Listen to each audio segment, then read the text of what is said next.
समझते हैं। अगर आज का संदेश सुनने से पहले आप पिछला संदेश नहीं सुने हैं तो मेहरबानी करके आप थोड़ा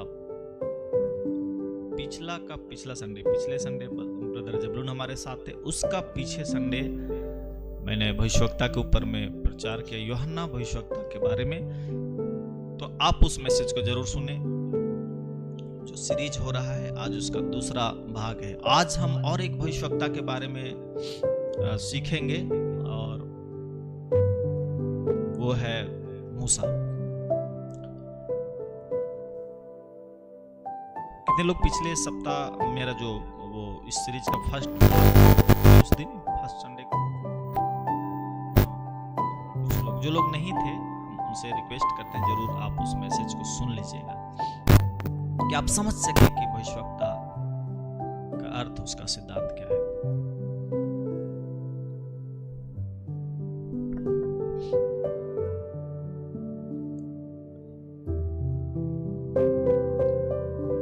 क्यों हम भविष्यवक्ताओं के जीवनी से कुछ बातों को सीख रहे हैं ताकि भविष्यवक्ता का सही अर्थ हम समझ सके, हम सही मायने में इस बात को जान सके कि एक भविष्यवक्ता कौन है। अगर आप पुराना नियम को देखेंगे तो बाइबल का 1/3 भाग भविष्यवक्ताओं का पुस्तक है। अधिकतर आप देखेंगे जैसे ही भजन संहिता खत्म होता है आप भविष्यवक्ताओं की पुस्तकों को देखेंगे तो पुराने समय में परमेश्वर जो है वो लोगों को, भविष्यवक्ताओं को खड़ा करता था अपने लोगों से बातचीत करने के लिए। और किस तरह से वो लोगों से बातचीत करता था, इवन भविष्यवक्ता लोग भी कई बार परमेश्वर के साथ चलने में असफल हो जाते थे। प्रजा के लोग कई बार परमेश्वर के साथ चलने में, उसकी संगति करने में असफल हो जाते थे। और इतिहास अपने आप में दोहराया जाता है। आज भी आप देखेंगे कलीसियाओं में लोग परमेश्वर के साथ चलने में, उसके साथ संगति करने में कई बार, उसके उपस्थिति को कैरी करने में कई बार असफल हो जाते हैं। और आज भी परमेश्वर अपने लोगों से बातचीत करता है। यहाँ एक कहावत है जो बहुत ही मैं कई बार इसको बताया हूं कि बुद्धिमान लोग दूसरों की गलतियों से सीखते हैं और मूर्ख लोग अपनी गलती से भी नहीं सीखता। और इसलिए आप नया नियम में अगर पढ़ेंगे तो पौलुस इस बात को लिखता है कि वे बातें जो घटनाएं हुई है वो हमारे लिए उदाहरण के तौर पर दिया गया है कि हम सीखें, हम जानें। सो परमेश्वर इस्राएलियों से भविष्यवक्ताओं के द्वारा बातें किया, नबियों के द्वारा बातें किया, और लोगों ने क्या किया, भविष्यवक्ताओं की अनसुनी की, उनका नहीं सुना, उनको सताए। क्योंकि उसका वजह यह था कि परमेश्वर एक भविष्यवक्ता को खड़ा करके वो अपने प्रजा के लोगों से उन बातों को बताता था जो उनके जीवन में कमी था। उन बातों को भविष्यवक्ता आकर के नहीं बोलता था जिस पर ऑलरेडी वो उन सिद्धांतों को मान रहे हैं या जिस पर वो विश्वास कर रहे हैं, लेकिन उन बातों को भविष्यवक्ता आकर के बोलता था जो कमी था उनके जीवन में। तो लोग क्या करते थे, उन लोग को बुरा लगता था कि ये भविष्यवक्ता मेरे हिसाब से नहीं बोल रहा है, और उनका विरोध करते थे। आज उसी तरह से हम उन बातों को कलीसिया में रखना चाहते हैं जो मिसिंग है, जो सब्जेक्ट जिस पर बताया बात नहीं किया जाता है। अगर आप जिस विषय पर जिन सिद्धांतों पर ऑलरेडी मान रहे हैं, जिस पर आप विश्वास कर रहे हैं, अगर हम उसी को प्रचार करेंगे तो यह आपके लिए बहुत फायदे की बात नहीं है। लेकिन एक कलीसिया में उन चीजों को बताया जाना चाहिए जिस पर लोगों का अभी विश्वास करना बाकी है। अलग अलग डिनोमिनेशन है, मेन लाइन चर्चेस में आज यह सिखाया जाना चाहिए कि पवित्र आत्मा, अन्य भाषा। आज कैथोलिक भाई बहनों को सिखाया जाना चाहिए कि जीसस इज कमिंग सून, वो यीशु फिर से आ रहा है। और इस तरह से अलग अलग डिनोमिनेशन है जिनका अपना अपना एक सिद्धांत है। ब्रदरन असेंबली को आप सिखा नहीं सकते हैं टैबरनेकल के बारे में, क्योंकि वो पुराना नियम उनका बाय हार्ट रहता है याद। तो उन चीजों को जो मिसिंग है आज उस पर बात किया जाना चाहिए। हालेलुया। क्या आप लोग मेरी बात को समझ रहे हैं? ऐसा तो नहीं कि सर के ऊपर से बात गुजर रहा है कि क्या प्रचार हो रहा है। मैं बहुत सरल भाषा में आपको समझाने की कोशिश कर रहा हूं। एक सप्ताह से मैं इस पर अध्ययन कर रहा था कि भविष्यवक्ता क्या है, कौन है। बहुत अफसोस की बात है, आज बहुत सारे लोगों का विरोध नहीं हो रहा है, क्योंकि वे लोग वही बता रहे हैं जो लोग सुनना चाहते हैं। उन बातों को नहीं बोलते हैं जिन पर अभी उनका विश्वास करना बाकी है। और हम चाहते हैं हम उन बातों को बताएं जो आपने अभी तक उस पर विश्वास नहीं किया। 360 डिग्री मसीहत क्या होता है? वो सारे एक 360 मतलब कंप्लीट सभी चीजों को पूरा करता है। ऐसा ना हो कि एक कोना आपका एंगल बन रहा है जिस पर आपने अभी विश्वास नहीं किया है। हो सकता है आप अन्य भाषा पर विश्वास नहीं किए, हो सकता है आप पवित्र आत्मा पर विश्वास नहीं किए, हो सकता है आप देने पर विश्वास नहीं किए। कुछ भी ऐसी शिक्षा जो आप वंचित रह गए हैं, आप 360 डिग्री मसीहत नहीं कहलाएंगे।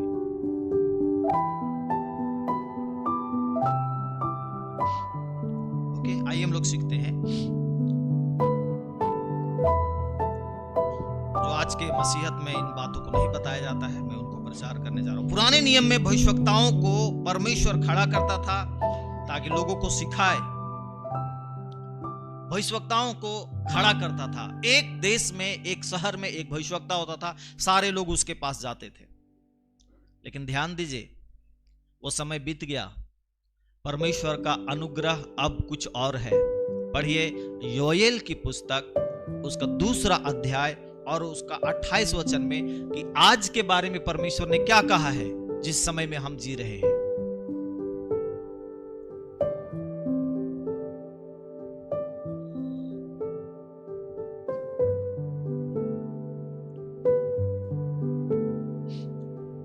हम लोग पढ़ेंगे योएल की पुस्तक 2 अध्याय 28 वचन।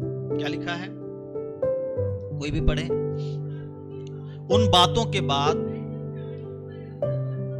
ये परमेश्वर कह रहा है कि उन बातों के बाद अंत के दिनों में मैं सभी प्राणियों पर अपना आत्मा उंडेलूंगा। एक समय होता था सिर्फ भविष्यवक्ता के ऊपर में परमेश्वर का आत्मा होता था, उतरता था। एक लीडर के ऊपर में परमेश्वर का आत्मा उतरता था। अब परमेश्वर इस अंत के समय में कह रहा है मैं सभी पर अपना आत्मा उंडेलूंगा।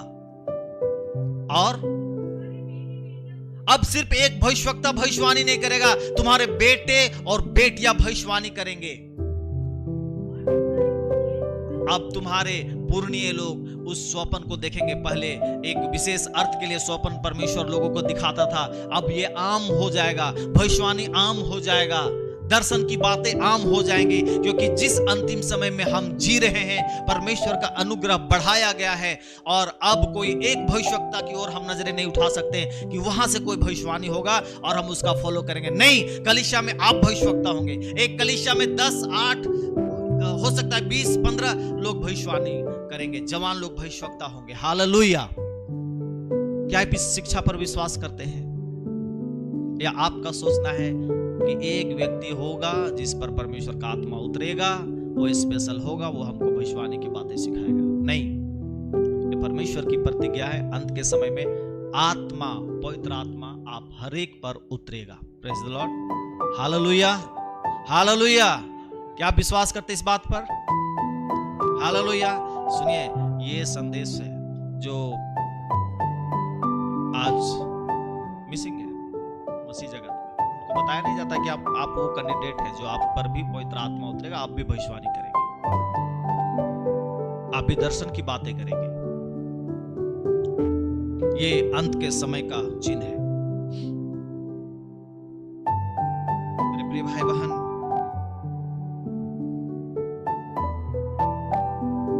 आज बहुत सारी बातें, एक नहीं बहुत सारी बातें लोगों के बीच में मिसिंग है।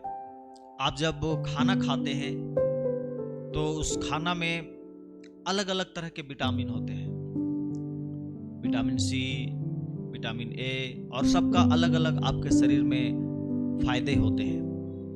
और जब आप डॉक्टर के पास जाएंगे तो आपको सजेस्ट करेगा कि तुम्हारे शरीर में इस विटामिन का कमी है, फलना विटामिन का कमी है, तो तुम अपने खाने में इस चीज को शामिल करो। क्यों? ताकि आप सही से आपका बॉडी फंक्शन कर सके। उसी तरह से आज हमारे मसीही जगत में उन सारी बातों को आपको जानने की जरूरत है, कुछ मिसिंग ना रहे, सब बातों को जानना जरूरी है। हालेलुया। आइए हम लोग और भी आगे सीखते हैं। अब हम निकालते व्यवस्था विवरण की पुस्तक 34 अध्याय उसका 10 वचन। हम मूसा के बारे में कुछ बातों को सीखेंगे आज की सुबह, जो बहुत ही जरूरी है। एक ऐसा भविष्यवक्ता जो वो खास था। हमने पिछले समय में पढ़ा, यूहन्ना के जीवन में इसलिए खास था क्योंकि वो बोलता है कि वो सबसे अलग था, स्त्रियों में जन्मा सबसे श्रेष्ठ था। आदम से मसीह तक में जितने लोग भी स्त्रियों से जन्म लिए, उनमें मूसा यूहन्ना बपतिस्मादाता सबसे श्रेष्ठ था। आज हम मूसा की जीवनी से कुछ बातों को देखते हैं, वो क्यों खास था। निर्गमन 34 और 10 पढ़ेंगे।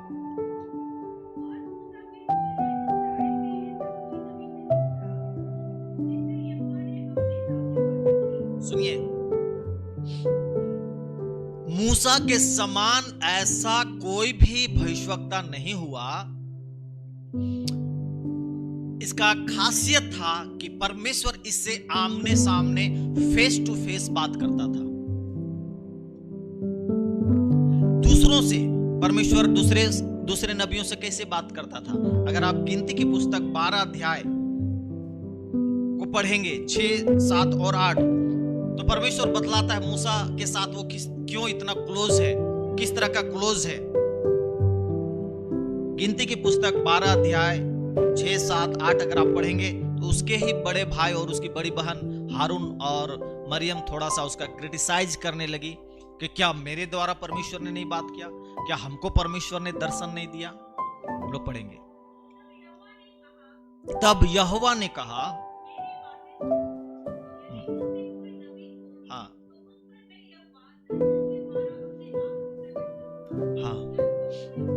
बोलता है कोई नबी होगा तो हम उसके स्वप्न के द्वारा बात करेंगे, उसको दर्शन के द्वारा बात करेंगे। इवन आप अगर सामुएल के जीवन से पढ़ेंगे, सामुएल ऐसा नबी था जिसको वचन के द्वारा परमेश्वर बात करता था। लेकिन मूसा की जब बात आती है, परमेश्वर यहां बतला रहा है मूसा वैसा नहीं है। तुम लोग ध्यान से सुनो, मूसा कैसा है। मैं उससे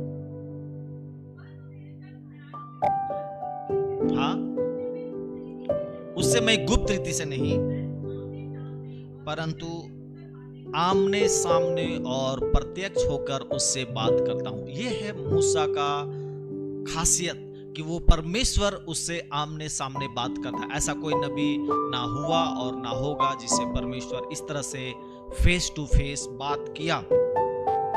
अभी सवाल है, क्यों परमेश्वर इस तरह से मूसा के साथ इतना क्लोज रहा? क्यों परमेश्वर इतना उसको महत्व दिया? मेरे प्रिय भाई बहन, इसका आंसर भी यहीं पर है। गिनती की पुस्तक 12 अध्याय में हम लोग देख रहे हैं, उसका 3रा पद अगर आप पढ़ेंगे तो आप देखेंगे कि मूसा में एक खास गुण था जिस कारण से परमेश्वर उससे आमने सामने फेस टू फेस बात करता था। क्या आपके पास बाइबल है? आप अगर बाइबल लाए हैं तो मेहरबानी करके अपना बाइबल देखिए। और अगर बाइबल लेके नहीं आते हैं आप चर्च में तो बहुत अफसोस की बात है, आपको कुछ भी याद नहीं रहेगा, आप नोट भी नहीं कर पाएंगे, आप नोट्स नहीं बना पाएंगे, आपको वो वचन अंडरलाइन नहीं कर पाएंगे, और फिर आप जरूरत के समय उसको खोजते रहेंगे, आपको नहीं मिलेगा। अगर आप बाइबल लाए तो उसको बंद करके मत रखिए, अपना बाइबल में देखिए। मुझे देखने से बेहतर है आप बाइबल में देखिए। बाइबल में वचन पढ़ने के बाद फिर आप मेरी ओर ताकें, लेकिन जब वचन बताया जाता है तो आप उसको अपने बाइबल में देखें। क्या लिखा है 3 में? मूसा पृथ्वी भर के रहने वाले से, मतलब मूसा के समय में पृथ्वी में जितने मनुष्य थे, मूसा के समय में धरती पर जितना आदमी था, उनमें से ना केवल नम्र, लेकिन बोलता है उनमें से बहुत अधिक नम्र व्यक्ति था। ये खासियत था उसके अंदर में, जिस वजह से परमेश्वर मूसा से आमने सामने बात करता था। मेरे प्रिय भाई बहन, जितना आप नम्र होंगे उतना अधिक आप परमेश्वर की आवाज को सुन सकेंगे। और यही बात हम लोग जॉन द बैप्टिस्ट के बारे में भी देखा। वो खुद को छोटा करता है और बोलता है कि वो बढ़े मैं घटूं। बोलता है कि मैं उसके जूती के बंधन खोलने के लायक भी नहीं हूं। वो खुद को नम्र करता है, नीचे करता है। एक भविष्यवक्ता, एक परमेश्वर का जन, परमेश्वर का आत्मा पे पाए हुए व्यक्ति, परमेश्वर चाहता है कि वो नम्र बने ताकि उससे बातचीत कर सके। एक कठोर व्यक्ति से परमेश्वर कभी भी नहीं बात करेगा।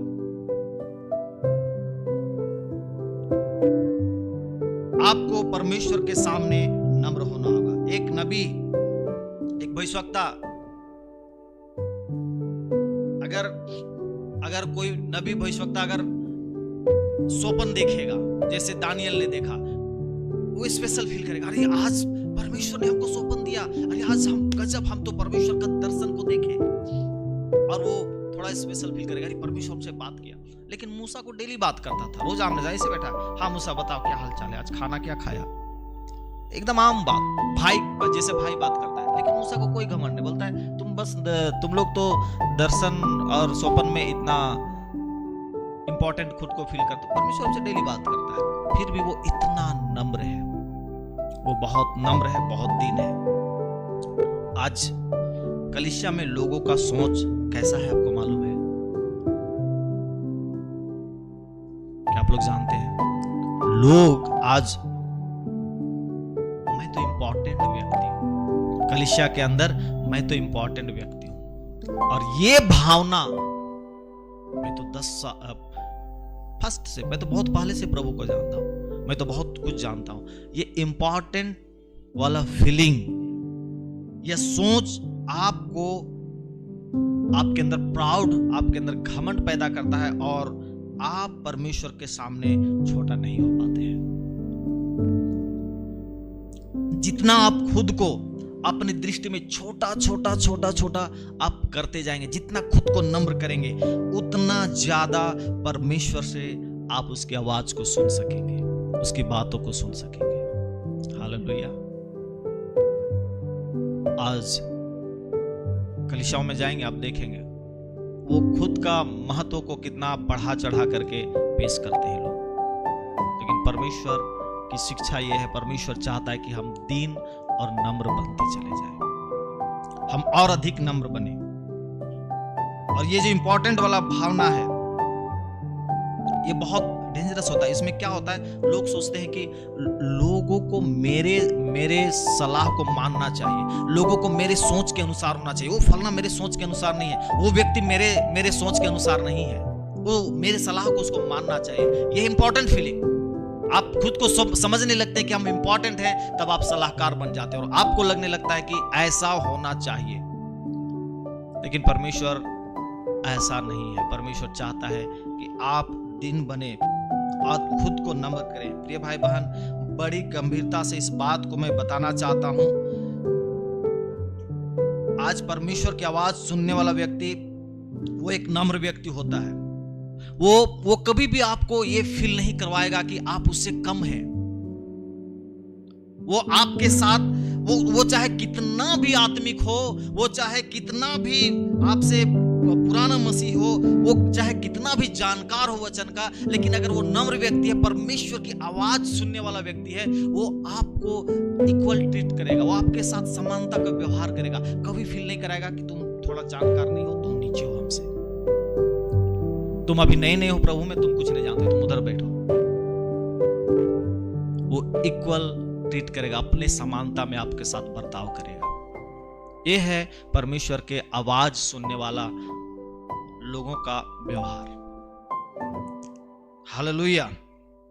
आप लोग समझ रहे मेरी बात को? हालेलुया। यह है आज कलीसिया में मिसिंग। ये चीजें आज मसीह जगत में नहीं हो पा रहा है, क्योंकि परमेश्वर सुनता है। अगर आप चारों सुसमाचार के पुस्तक को एकदम ध्यान से पढ़ेंगे तो आप वहां यीशु का स्वभाव को पढ़ेंगे। और मरकुस रचित सुसमाचार उसका 10 अध्याय 45 वचन को अगर हम लोग पढ़ेंगे तो आप देखेंगे कि यीशु का शिक्षा भी यही था। वो इंपॉर्टेंट बन के नहीं आया था, वो इंपॉर्टेंट वाला फीलिंग लेकर के नहीं आया था कि हम बहुत खास हैं, स्वर्ग का हम अधिकारी हैं, हम ब्रह्मांड का रचनाकार हैं, हम क्यों आए हैं, वो बताता है। आइए हम पढ़ते हैं मरकुस रचित सुसमाचार 10 अध्याय उसका 45 वचन।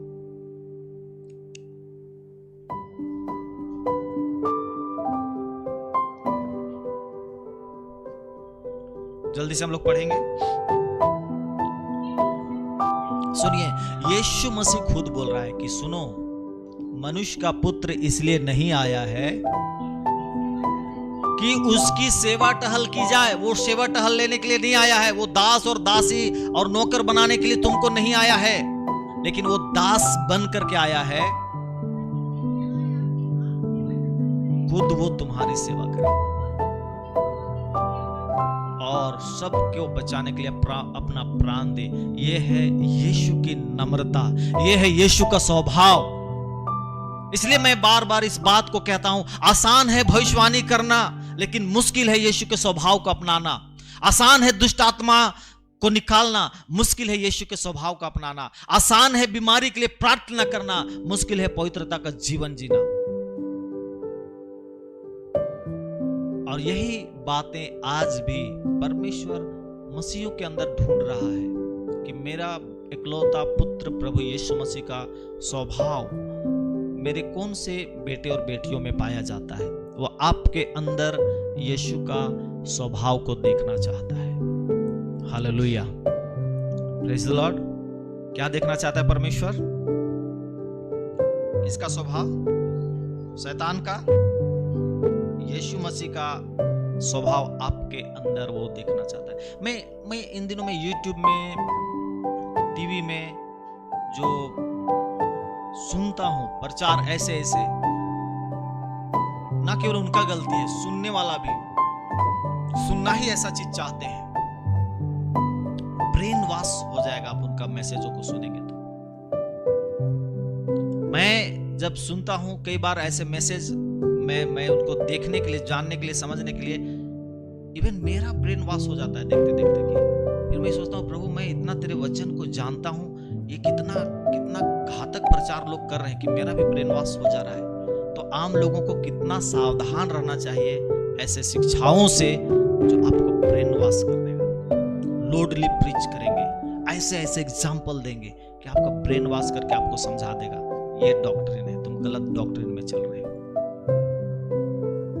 खतरनाक शिक्षा अंतिम दिनों में फैलाया जा रहा है। सावधान रहिएगा, बिब्लिकल बातें आप पहचानना सीखिए। और इसलिए आपको ये मालूम होना चाहिए, जब यीशु मसीह शैतान से आर्गुमेंट कर रहा था तो शैतान बोला था कि अरे ये लिखा है, ये लिखा है, ये लिखा है कि ऐसा तुम करो।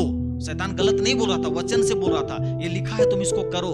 यीशु मसीह ने उत्तर दिया, यह भी लिखा है। हालेलुया। तो आपको यह मालूम होना चाहिए यह भी लिखा है, तो आप ब्रेन वॉश हो जाएंगे। अगर कोई वचन प्रचार कर रहा है, आप वो एक साइड से एक चीज को पकड़ के आपको एक्सप्लेन करके समझा रहा है, आप वहां पर आपको मालूम होना चाहिए, आपको बोलना चाहिए सुन यह भी लिखा है, तुम गलत बोल रहे हो। नहीं तो आप शैतान के सामने खड़े नहीं रह सके, आपका ब्रेन वॉश कर देंगे, आप गलत शिक्षाओं के शिकार हो जाएंगे। चलिए हम लोग मूसा के बारे में जल्दी जल्दी और भी कुछ बातों को देखते हैं। मूसा का जन्म होता है और उस समय में बहुत इंटरेस्टिंग कहानी है, आप पढ़े होंगे, इसलिए हम बहुत ज़्यादा एक्सप्लेन नहीं कर रहे हैं। फिरौन राजा ने एक आदेश निकाला, सारे इजरायली मेल चाइल्ड को, मतलब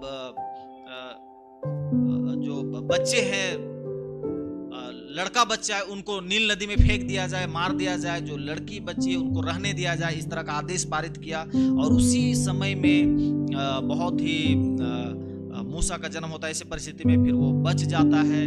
कुछ दिन उसको लोग छुपा के रखते हैं, जब देखा कि अब छुपा नहीं सकेंगे तो उसको नील नदी में फेंक देते हैं, नहीं सॉरी फेंक नहीं देते, एक टोकरी में रख करके बहा देते हैं। और परमेश्वर का हम वहां बचाव देखते हैं कि कितना अद्भुत तरीका से परमेश्वर एक पूरा प्लानिंग है। हम यहाँ ऐसे घटना को पढ़ते हैं तो सब कुछ लगता है कि बाय चांस सब होते जा रहा है। नहीं, ऐसा नहीं है। मूसा का जन्म लेना बाय मिस्टेक नहीं है।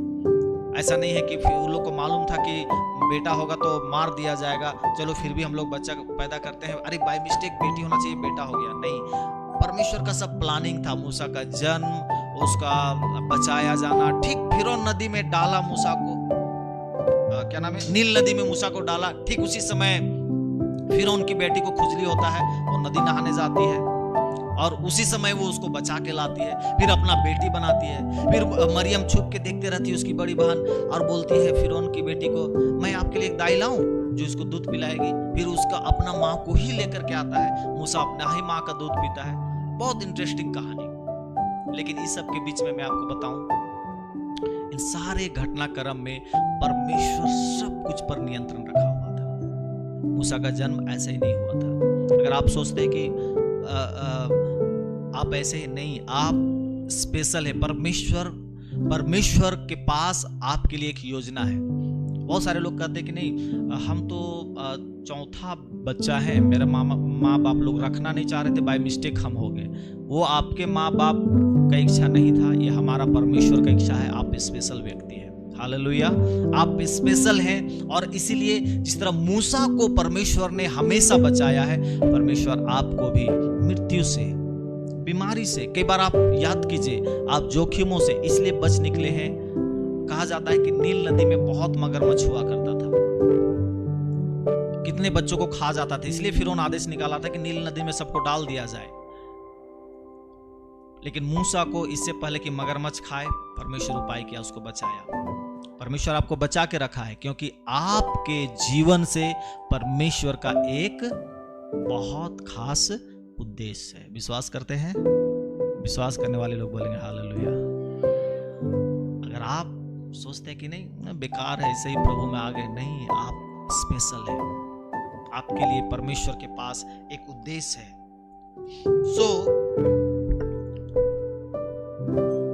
मैं ये भी स्टडी में देखा कि कहीं ना कहीं मूसा की जो मां थी वो एक धर्मी महिला थी। वो बहुत धर्मी थी क्योंकि मूसा को जब वो पालन पोषण कर रही थी, वो बहुत सारी चीजें मूसा को सिखाई। इसका प्रमाण है कि मूसा कहां पला बढ़ा?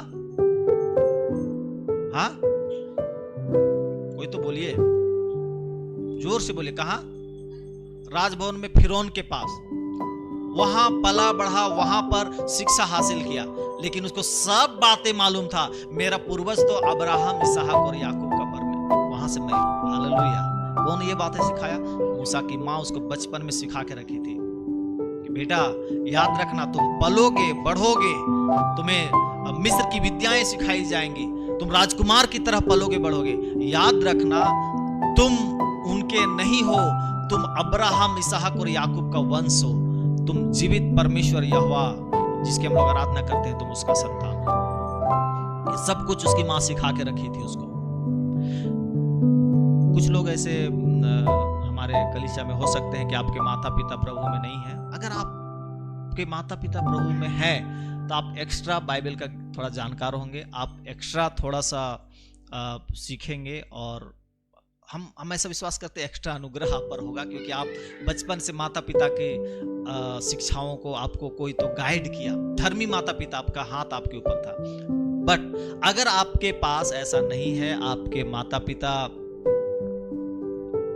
प्रभु में नहीं है, आप अकेले घर से हैं, डोंट फील बैड। हमने इस कलीसिया में एल्डर्स लोग हैं जो आपके आत्मिक माता पिता के समान आपका केयर करेंगे। आप उनसे अपना प्रॉब्लम शेयर करें, अपनी बातों को उनसे कहें। और ये कलीसिया भी एक माता के समान है जहां पर आप सीखेंगे, भले आपको घर में वो माहौल नहीं मिला फिर भी।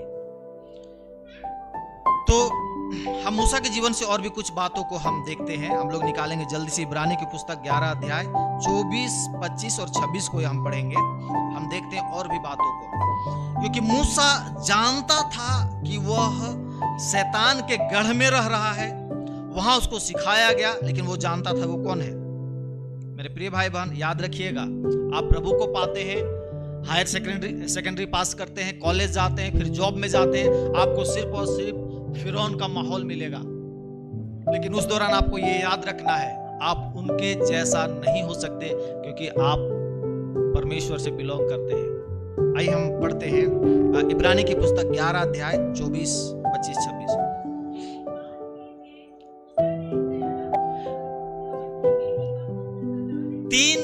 तीन बातों का मूसा यहां पर इनकार किया है। जब वो 40 वर्ष का हुआ तो 3 बातों को वो एकदम साफ साफ इनकार कर दिया। पहला इनकार उसने किया फिरौन का बेटा और बेटी होना। मुझे एक बात बताइए, फिरौन का बेटा और बेटी होना उसके लिए कितना सम्मान का बात था। हालेलुया।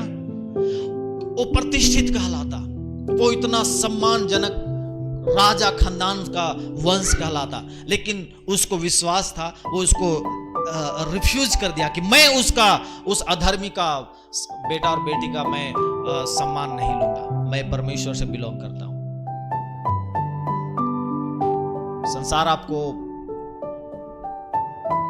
इस तरह का सम्मान दे, आप जरूर लीजिए, मैं इसके विरोध में नहीं हूं, लेकिन उनके जैसा ना हो। मूसा कभी भी उनके जैसा नहीं हुआ, उनकी शिक्षाओं को नहीं अपनाया, इनकार किया। उसको मालूम था अगर मैं इनसे सहमत होऊंगा तो मैं परमेश्वर के दृष्टि में अयोग्य हो जाऊंगा। दूसरा उसने इनकार किया, 25 को पढ़ते हैं।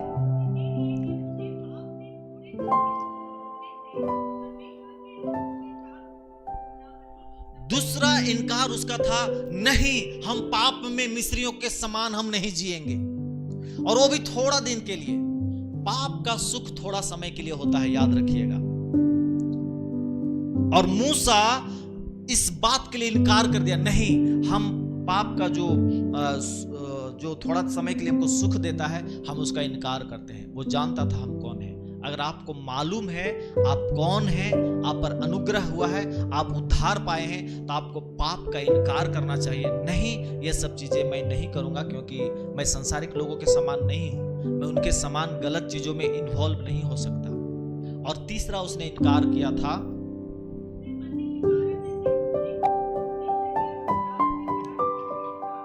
और मिस्र के सारे धन को मसीह के सामने तुच्छ समझा। उसको धन का लालच नहीं था। आज बहुत सारे लोग धन के लालच में फंस जाते हैं, धन की मोह माया में फंस जाते हैं। धन बुरा नहीं है, परमेश्वर की खुद की इच्छा है कि आपको धनी बनाए, लेकिन जब आप धन के पीछे भागने लग जाते हैं तब आप परमेश्वर के दृष्टि में अयोग्य ठहर जाते हैं। हालेलुया। मैं आपको एक बात बताऊं, धन बहुत डेंजर चीज है। ये एक आइडल वर्शिप है, मूर्ति पूजा है। कैसे? लक्ष्मी कौन है? लक्ष्मी कौन है? धन की। आप किसके पीछे भाग रहे हैं? हाँ, भाग रहे हैं ना। आप धन को अपने ऊपर राज मत करने दीजिए, आप उसके चलाइए मत चलिए, लेकिन धन को अपने नीचे रखिए। परमेश्वर का सेवा कीजिए, धन को इस्तेमाल कीजिए। लोग परमेश्वर का इस्तेमाल करते हैं और धन के पीछे भागते हैं। मूसा ने इसको हावी नहीं होने दिया अपने ऊपर। मूसा बोला, नहीं, मैं परमेश्वर का जन हूं। 3 चीजों का इनकार किया जो आज आपको करना है। हालेलुया। मेरे प्रिय भाई बहन, समय थोड़ा जल्दी फास्ट होते जा रहा है, इसलिए जल्दी जल्दी हम इसके आगे और बढ़ते चले जाएंगे। दूसरा हम देखते हैं, दूसरा जो खास बात मूसा के जीवन से हमने देखा यहां पर, वो इनकार किया।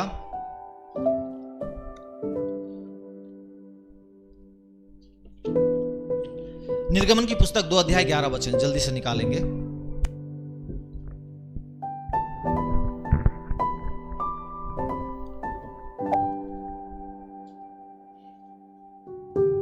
बहुत इंपॉर्टेंट बातों को हम आपको बताते जा रहे हैं, धीरे धीरे आप उसको नोट करते जाइए, आप निश्चय आज आशीषित होंगे।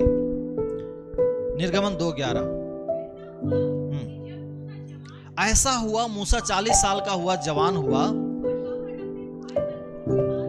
मैंने कहा उसको मालूम था वो कौन है, इसलिए वो भाई बंधुओं को देखने निकला कि देखें जरा उनका क्या तकलीफ है, क्या दर्द है।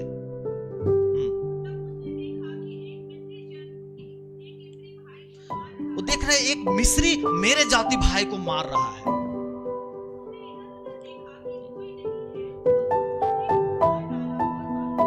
वो देखा, बाएं देखा, दाएं देखा, अरे कोई नहीं है। वो इसलिए बाएं दाएं देखा क्योंकि आम लोगों को कोई नहीं पूछता है, लेकिन अगर कोई खास है तो तुरंत नजर में अरे वो व्यक्ति है, तो वो तुरंत जान जाते लोग कि अरे वो मूसा है, राजा का बेटा, तुरंत समझ जाते। इसलिए वो इधर उधर देखा, कोई नहीं देख रहा है।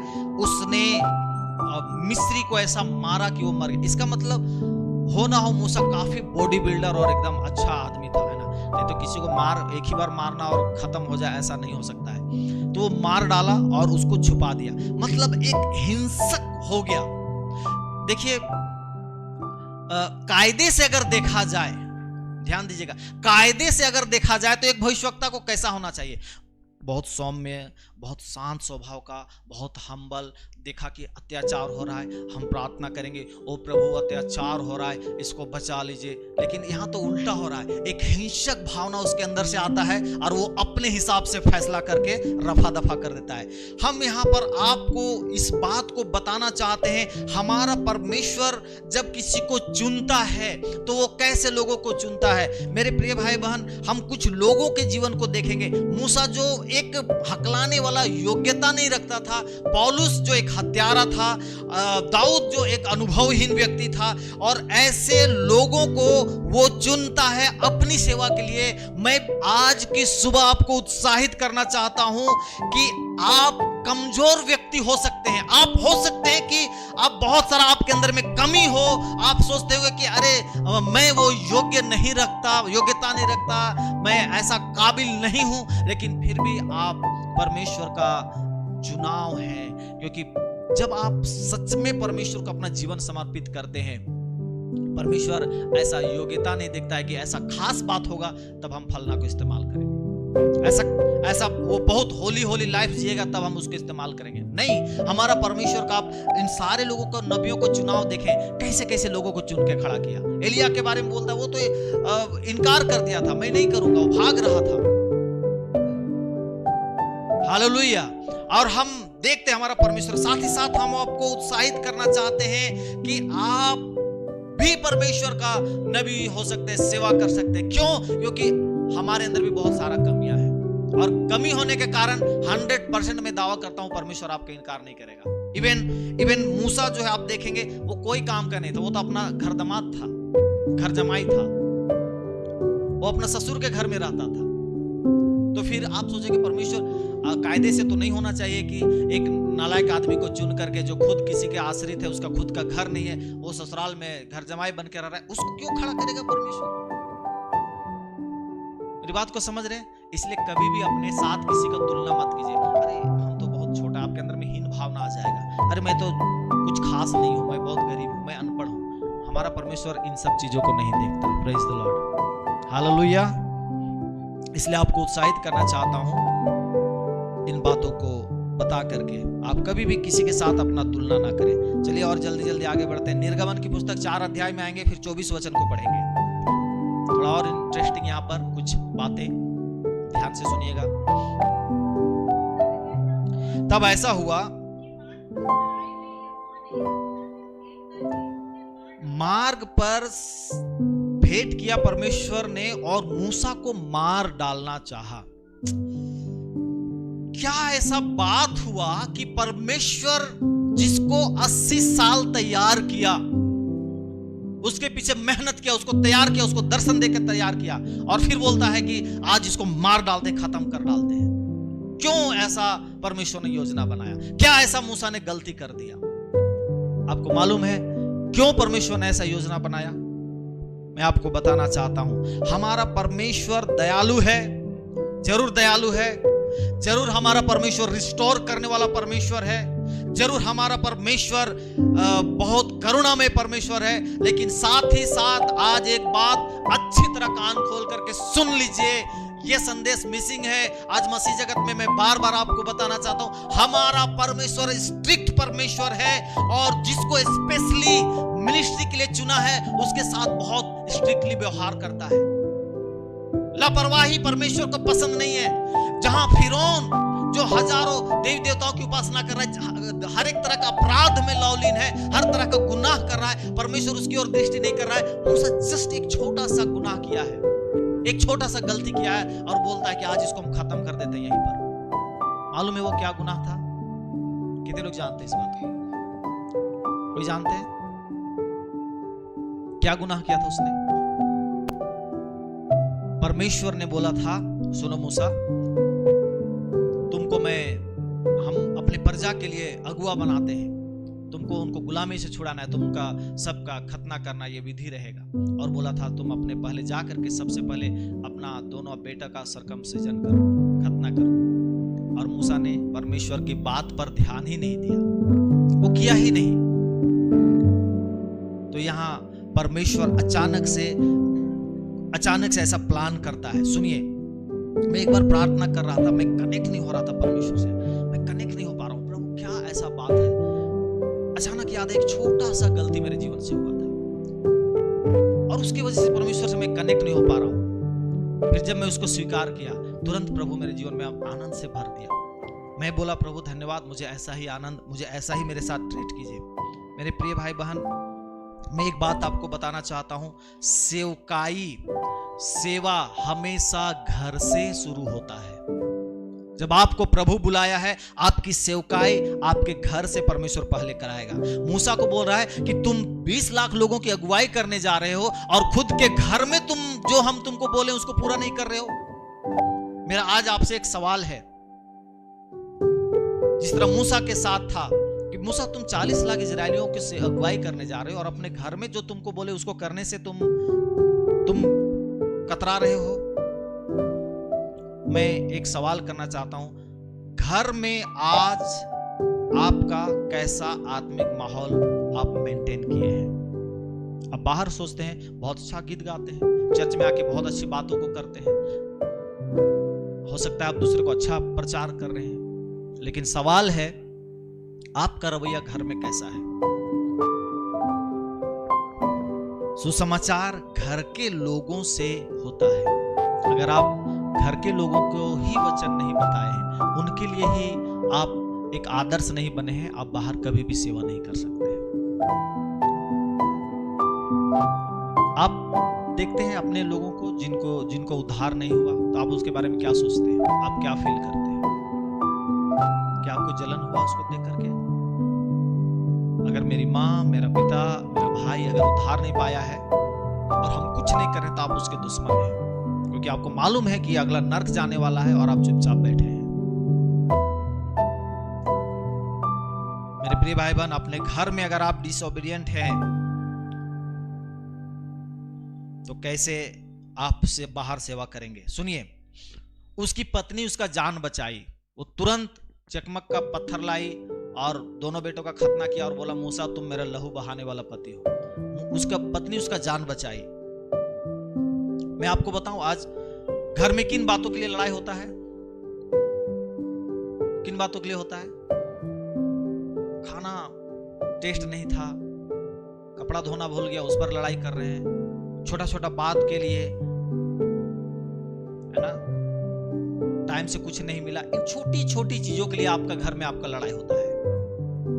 लेकिन मूसा के लिए इन सब चीजों का कोई इंपॉर्टेंट नहीं था। जब वो सीखा इस बात को, वो बोला कि पत्नी को कभी नहीं, सिपोरा को कभी नहीं बोला आज खाना टेस्ट नहीं था, कपड़ा समय पे आयरन नहीं की, ये नहीं की, वो डजंट मैटर, ये सब कभी उसने मायने नहीं रखा। वो इस बात के लिए फिर फिक्रमंद हो गया कि परमेश्वर की उपस्थिति हमारे घर में है कि नहीं। क्या आपने अपने घर में कभी इस बात के लिए लड़ाई किया आज तुम प्रार्थना ढंग से नहीं की? क्या आपने पति को बोला आप कभी फास्टिंग नहीं करते?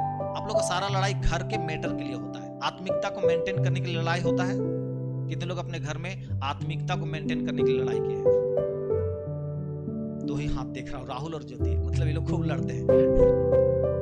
किस बात के लिए? प्रार्थना नहीं करते हैं, आप फास्टिंग नहीं करते हैं। कितने परिवार है ऐसे जो लड़ते हैं, कपड़ा नहीं धोई, खाना नहीं बनाई, आज नमक नहीं था, कल तेल नहीं था, क्यों लाना भूल गए, सब्जी नहीं लाए, अच्छा नहीं खिला रहे, बस यही तक आपकी लड़ाई है।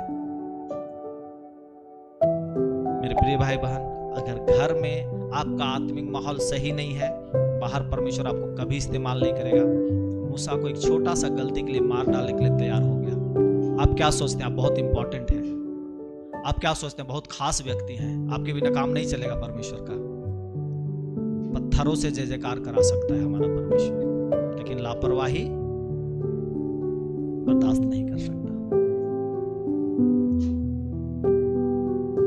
परमेश्वर के यहां लापरवाही नहीं चलेगा।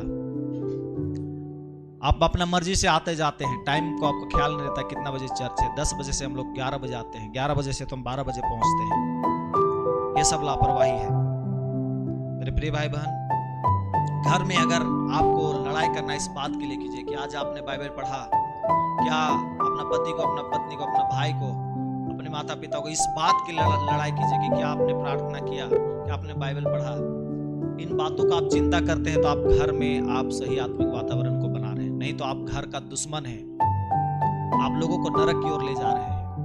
इसलिए परमेश्वर मार डालना चाहा। बहुत लोगों को ये सवाल नहीं मालूम, पहले ऐसा क्विज होता था तो फट से सवाल उठता था, बताओ बताओ बताओ मूसा को क्यों परमेश्वर मार डालना चाहता। मैं भी सोच में पड़ता था, अरे भाई 80 साल जिसको तैयार किया परमेश्वर, एक ही रात में इसको खत्म कर देना चाहा, कौन सा ऐसा पाप कर दिया। बाद में पता चला हमारा परमेश्वर लापरवाही को बर्दाश्त नहीं करता। हालेलुया।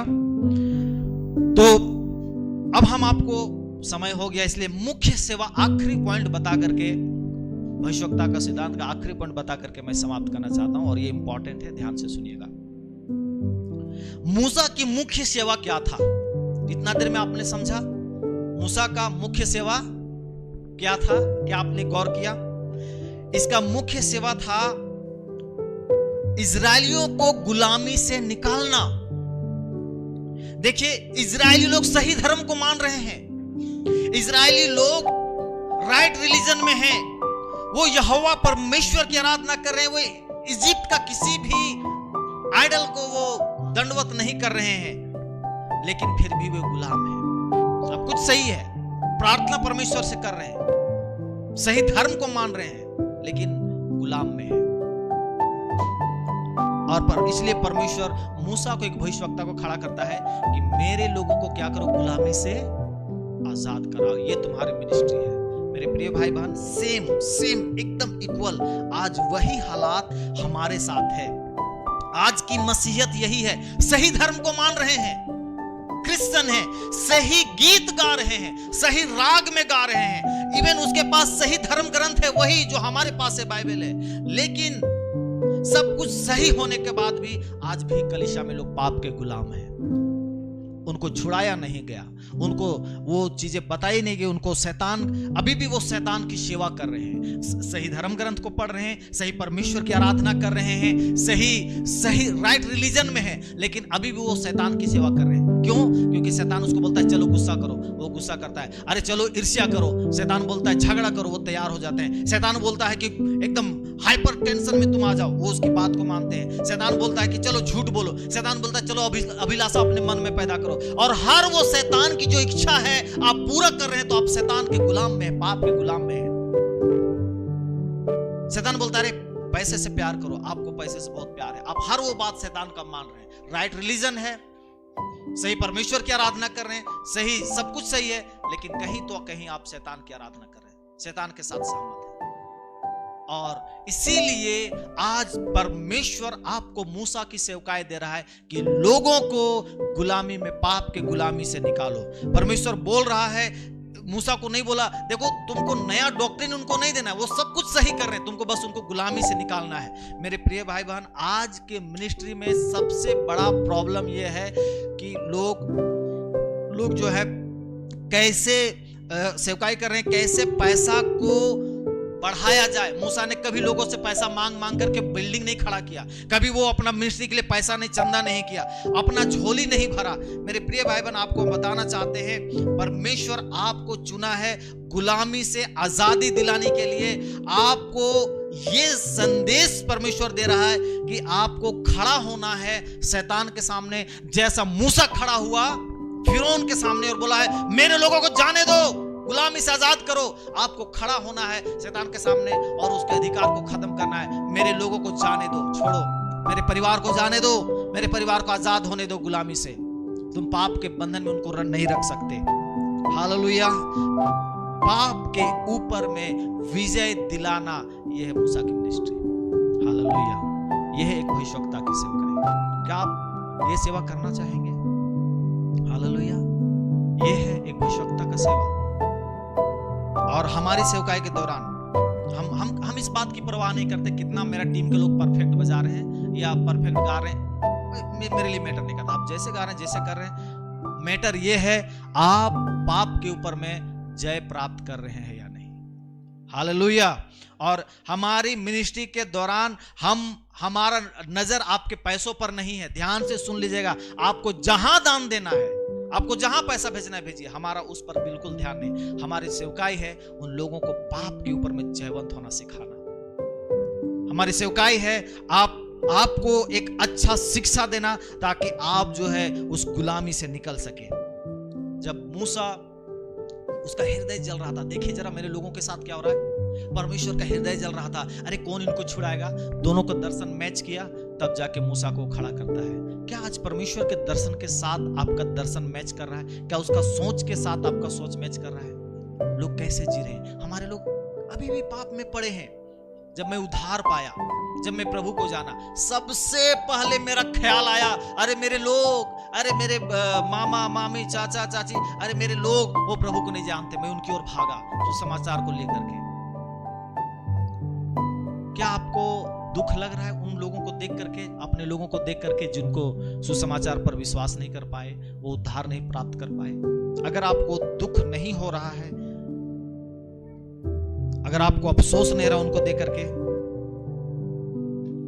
तो मैं सच कह रहा हूं आप ही को परिवर्तन की जरूरत है। मेरे प्रिय भाई बहन, अब समय आ गया है कि हम लोगों को छुड़ाए पाप से, उनको खड़ा करें। यह है मूसा की मिनिस्ट्री। प्रभु आप सबको बड़े आशीष दे। आइए हम अपने स्थान में खड़े हो जाएं और हम प्रार्थना करें कि प्रभु मेरे हृदय में वो जलन दे, हम लोगों को पाप से छुड़ा सके, उनको सही संदेश दे सके,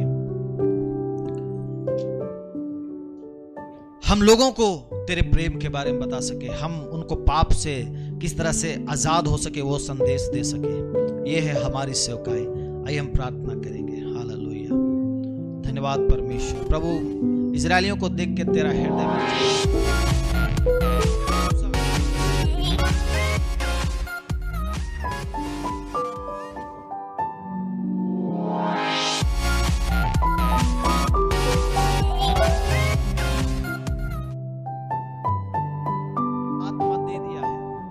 ऐसा कर प्रभु कि वे लोग परमेश्वर आज उस सेवा को प्रभु कर सके, खड़ा हो सके शैतान के सामने और कह सके मेरे लोगों को छोड़, मेरे लोगों को आजाद कर बीमारी से, मेरे लोगों को आजाद कर।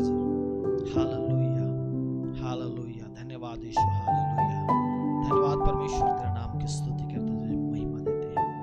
हमारी आज की सभा में आपका अनुग्रह बहुत आयत के साथ हुआ है और प्रभु उन बातों को मैंने बहुत ईमानदारी से इन बात को रखा कि सेवकाई आज हमारी कैसी हो। पिता परमेश्वर, एक सिद्धांत को, नबी का सिद्धांत को मैंने तेरे वचन के अनुसार रखा है और विश्वास करते तेरे लोगों ने शिक्षा को समझा है। प्रभु आगे को प्रभु आप इनके हृदय में उस जलन को उपजाएं कि जब किसी पाप में पड़े लोग को देखे, अपने पड़ोसी को, वो हो सकता है अपने घर के रिश्तेदार को, रिलेटिव्स को, प्रभु उनके मन में वो जलन उपजा ताकि वे मूसा के समान उनको छुड़ाने के लिए प्रभु आगे आ सके। धन्यवाद पिता परमेश्वर, धन्यवाद यीशु, हालेलुया। तेरे नाम की स्तुति करते हैं प्रभु। धन्यवाद, सारा आदर और महिमा आज की सुबह में हम आपको देते हैं। हम विश्वास करते हैं पिता, आपने हमें आज बहुत आयत की आशीष दिया है पिता।